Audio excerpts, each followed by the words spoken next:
What's up, my Makokos, Raid Pros, and Bonk Bros? Defender here, and welcome back to another video. I hope you're all having a wonderful day. I hope you're all enjoying the new update with Brelshaza, the new Guardian raids, the new materials, all the new stuff in the store as well. It's fantastic. We got an event island, we got the Christmas stuff, we got some Christmas skins, there's Twitch drops. It's all popping off right now, and it's a fantastic week to be a Lost Ark gamer. Now, speaking of Brelshaza release, I wanted to touch on quickly going through the Legion raids now that we can only choose 3 out of the 4 total that we have. And is it as simple as just dropping the oldest one, or is it a case of choosing a select 3 because one of them has a particular reason not to choose it? Whatever the reason, I'm going to go through all the different options today to help you decide which one to drop, so that you can choose the 3 that are best for you, okay? Because it's not just simple one answer for everybody. But before we get into today's video, you guys know the drill with YouTube. If you like the video and you appreciate the content, please consider dropping me a subscribe. Let me know down in the comments down below if there's any ways that I can improve the video, or if I've got something wrong maybe, or maybe you just want to share your opinions on the matter. I always appreciate hearing from you guys. Your feedback is incredible. I'm taking on board everything you guys are saying, and I try and communicate with you guys as much as possible in the comments down below.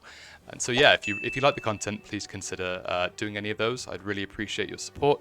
We're going to keep growing as a community, and I want to keep delivering amazing content to you guys. But anyway, let's get straight into the video. Enjoy. Alright, so is it really as simple as just dropping the oldest Legion raid, or is there more to it? Right, I know a lot of people say Vulcan is the oldest, let's get rid of it, or let's get rid of Vicus, because Vicus can be the most difficult for a LFG, right? There's a lot of places that people can make mistakes and cause wipes. Well, let's first of all go over the gold, right? Because gold is probably the primary reason that you're running old Legion raids. Every single Legion raid, so the old ones that is, Kakul, Vicus, and Vulcan, they all give 4,500 gold across the board on the value of defeating the bosses and not buying the chests. Okay, so you just kill them, and the flat raw gold that you get is 4,500.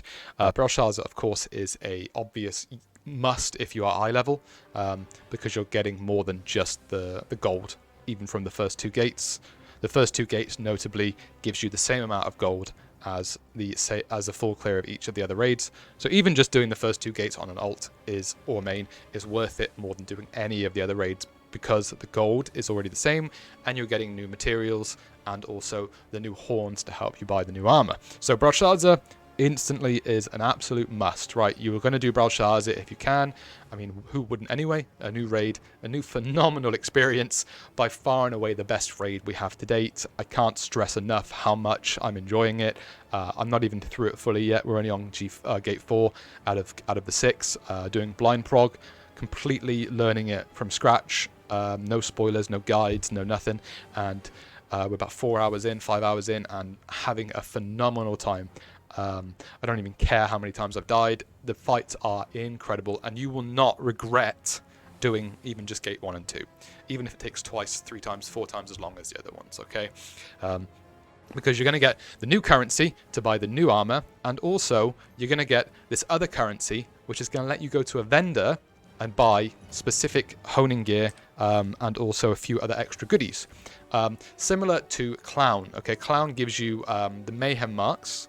There is a cap amount each week that you can get, but it gives you the Mayhem marks, and it's the same principle. You go over and you spend those at this exchange, okay?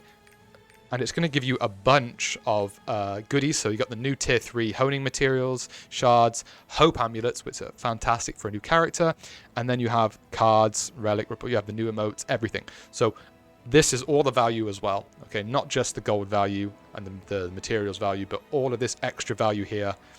It's by far and away worth it. And that's the same with Kakul Sedan. Even if you've got a full Relic 2 armor set, okay, so you've got all the bonus from the horns turned on, so you've got the higher chances across all of your set. It's still worth doing Kakul Sedan, because not only do you get the same amount of gold as the other ones, but also you get these Mayhem marks, which lets you purchase everything from this vendor. And I'm sure even if you've been clearing from the day 1 release of Clown, you haven't bought everything yet, because I have, and I've not bought anywhere near the full amount of everything here. And some of the extra alt stuff refreshes every week, right? So these weekly books that help you hone on alts, they refresh every week. So even if you've bought out the full lot on the Legion raid vendor, you can still buy these 4 every week if you want to for an alt, and it just helps juice them up better. It doesn't cost any real currency, it's just raid currency. Okay, now, so those 2 are absolute musts. Doesn't matter what eye level you are, whether you're 1490, 1475, 1520, you're going to be doing Clown and you're going to be doing Brelshaza if you can, okay? So already 2 out of 3 are ticked. Don't have to think about it, okay? Obviously, if you're not high enough for Brelshaza, you're still just going to do the original 3 or the original 2, whatever your eye level accommodates up to, okay? You're going to do the highest ones, and then working backwards, it's just a case of Vicus versus Volten. It's really that simple, nothing more to it than these 2. Now, there's a few differences we can talk about. What kind of materials value do you get from each one? It does vary a little bit, so we can consider which ones are worth it more. And in my opinion, that's where you would go into looking at a spreadsheet I've got, for example, here, which is a great one by Kashi. And it's as simple as you put in the values on the market of each of the materials in tier 3 and the new tier 3 ones. And it's going to go back and it's going to show you the new raids and the old ones and what has good value for buying the chests, okay? Now, there is more to it than just that, though. Obviously, we have a chance to get cards at the end of each series of fights, for example, at the full clear on each of these, and also every 2 gates on Brelshaza. And if we look at the difference between Vicus and Volten, we can see here that Vicus actually gives you better reward. 2 out of 3 of these right now are profitable in terms of the value of the materials on the market. If I was to need to go and buy these, I would make better return on my investment than if I was to go to the market and buy them on 2 out of 3 gates, and it's only the same for Volten on 1 out of 2 gates, okay? And then you can look into it even further, and you can say, well, there is a difference between the 2 of them in that Volten itself will drop a combat engraving, a relic combat engraving. Okay, so those are things like Grudge, Cursed Doll, Keen Blunt, Adrenaline, Expert, all the ones that are roster-wide. Anyone can equip them when you've got them learned. Okay, so these ones here, these combat ones. Okay, and Vicus, she actually drops a class one. And that can be the biggest decider in between choosing which one you do out of these 2. Is that she will drop a chance at any of the class ones. Now, the class ones have the potential to give really, really big value. Obviously, combat does as well, like Grudge, Keen Blunt, Cursed Doll, Expert, Awakening, Ambush. There's lots of good ones, but if we look at the pools of both of them, right, and we consider the value across the board and the odds of you getting one with a value that's worth it, class engravings are more likely to give you a more profitable engraving across the board if you compare the values of both pools of engravings. And that can be the simplest way to decide which one you do, right? The potential profit that you make. So if you're looking at the overall RNGesus, right, you're praying to RNGesus for a good engraving and you're with a group that's going to let one person buy it, maybe you're going to split the gold, or there's a 50-50 split on 2 people that are doing a bus, or one person is just going to pay I don't know, 7/8 of the price and everyone else gets an even split. Whatever the reason is, Vicus has the potential for more. And then there's the other factor, which of course is the convenience factor.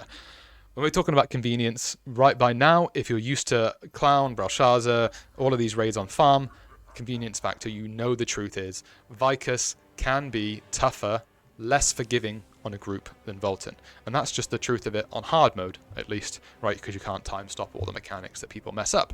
Now, Volten, you can solo, you can 2-man if people make mistakes, unless they're making a mistake that's on purpose, right? Unless they're sussy and they're trying to get you killed, then you can pretty much beat any of Volten solo. Especially if you're 1490 plus, right? You're going to have no problem with any of Volten's content. And Vicus, Gate 2 and Gate 3, yes, of course, are ridiculously easy and more forgiving, especially if 3 of you know what you're doing. You're probably going to have no issues, and the clear speed is probably going to be similar to Volten anyway. So time aside. But Gate 1 in Vicus can be where groups fall apart, right? That's where you're going to get put in jail. It's where people will make simple mistakes that will constantly wipe you, right? They can't kite the orb. they can't do the Valganos mechanic, they're going to die. Call out the right location for the group to go to. There's a lot of things to go on, especially the kiting the orb mechanic or the stagger checks. These things cause group wipes, okay? And it's as simple as if you complete your side, okay, and then you're 50% through the fight, and then you're swapping sides, okay, and then the second group messes up an orb, you're 3/4 of the fight through, 80% of the way through a fight, and it's a full wipe because one person, two people I should say actually, what it would be, mess up the orbs, or one person dies before orbs. It's that simple. It's a wipe. So Vicus, in terms of quality of life, you would choose Volton over Vicus every time. But if you're talking about pure potential of gold and you have no issue with who you're running with, speed of the clear is fine. Vicus is a better option for money, okay? And that is really it. But yeah, that's everything for today. That's all I've got to say on the matter. Which one are you guys going to skip? Personally, for me, I am going to be doing Brelshaza, Gate 1 and 2 on every character that can. And my main, I'm hoping to do a full clear. That's the absolute priority. Gate 1 and 2 on Brelshaza, Clown on all my ults, even if I have to pug it on LFG or matchmaking. And then between these two, it depends. If I'm playing with a group of people I know, Discord, Guild, people that I'm on my friends lists, or people that I just know that have competency, I'll do Vicus, okay? But if I'm just in pure degen mode, right? If I'm I'm just trying to just get through the day, I'm just trying to get things done. Maybe it's Tuesday and I haven't finished. I'm doing Volton every time because I can just turn off my brain and just do Volton and it will be fine. You'll get the same gold, but maybe you want a bus. So consider what the busing costs are for each one and choose the one that makes you the most money. Again, that's another option, but I don't look at buses, so that's just me. Okay, so that's everything for the video today, guys. Thank you so much for tuning in. Let me know in the comments down below which ones you are going to pick. We're just going to keep progressing into this as much as possible. We're loving Lost Ark. I just want to keep playing. It's so hard to make videos sometimes because the content's just so good. Oh, and one little extra spoiler. If you guys haven't already noticed, since the Brelshaza update 3 days ago, we've already made 100k just selling materials and craftables. And I'm going to get into another video on that because I want you guys to know just how easy it is right now to just print gold, okay? And I'm going to go through what the best value to do that is, the stronghold, everything, okay? So I will see you in the next video. Have a good day. And remember, guys, if you're new to the channel, please consider dropping a subscribe. I'd really appreciate it. And if you enjoyed this video, please give it a like. I'd really appreciate that. It helps me push the content out to more people and give you also always appreciate it, wouldn't you, Bubba? You say thank you, and we'll see you in the next one. Oh, you're so shy. You're such a shy baby. You say bye-bye. Bye-bye. See you in the next one. Good boy.